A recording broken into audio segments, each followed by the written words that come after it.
Good morning, Grubbers. I hope this day finds you well. Fair warning, this episode is nothing to do with cooking. And I'm gonna say right up front, it's an unabashed promotion. So if you wanna leave immediately, go. But you might wait 30 seconds to at least know what the promotion's about, because there is some chance, some probability that you're actually gonna be interested in the promotion. When I retired, I started to do a number of things. Started cooking in the garage with my machines. I'm a landscape photographer. I've been taking landscape photos for 30 years. But I also became an author. I started writing books. And I'm on my 4th book now. And so this promotion is about books. Stay or leave, your choice. I've written 3. And I'm working on number 4 now. Oh, my neighbor's going for a bike ride. He rides for 2 hours a day. The guy's almost 80.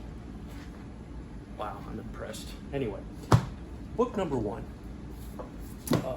was inspired by my youth. It's actually a memoir. It's a collection of short stories called Sleeping in Trees. We actually slept in trees.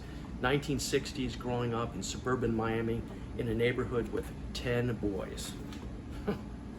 Need I say more? There was madness, there was mayhem. And we lived in a state, in a country where, let's just say, the laws of the day weren't as onerous as they are today. And there also, in our neighborhood, was but a dusting of parental supervision. So we had fun. And my favorite review in here is by a gentleman that says, pretty much unbelievable. If these stories were true, were real, as he says, the kids would all be dead and the parents would be in prison. It's my favorite review. That's a good summary. This just in, the kids are all alive. All 10 of us are doing fine. We're not dead. And I'm not aware of a single parent that went to prison. Sleeping in Trees, it's a lot of fun. Second book was inspired by the beautiful lands around us as we live in Southwest Florida and walks along the Mayacca River in the woods. It's called Elliots Wood. It's a rambling adventure that's set in 1652. So there's some very interesting historical significance. You always should learn about history a little bit, and it's accurate if you read this. It's book 1 and book 2. It's a bit of a tome, but the adventure begins when a young girl, Elliot B. Billingsley, sneaks on a merchant ship in Southampton, England, en route to Florida. It's a rambling adventure. That's all I'm gonna say. You've got captains, you've got crew, you've got malfeasance, you've got pirates. Of course you have pirates, hurricanes, cannibals. Oh, it goes on and on. It's a lot of fun. And then finally, inspired by a birthday drone given to me by my wonderful daughters a few years ago, which I promptly lost in the alligator-infested Mayacca River. And they sent me another one. They're great kids. Anyway, the book is set in a small fishing village, a former fishing village called Punta Gorda in Southwest Florida, not too many miles down the road.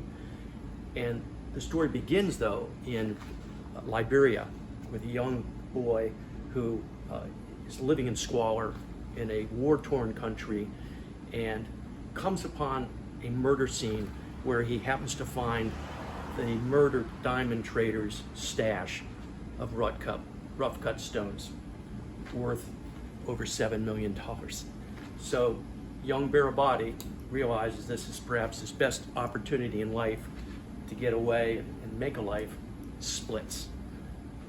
And the story plays out in a cat and mouse chase all over the town of Punta Gorda. It's a lot of fun, a lot of interesting characters, and I think you'll enjoy it, or someone will enjoy it. So that's my unabashed pitch. One other thing I'll say, these books are PG. Okay, it's all enough of the other stuff out there in our world for kids and for anybody. There's no cussing. Now, in Elliots Wood, you know, the captain and his mates, they use bloody hell occasionally. In fact, they say it a lot.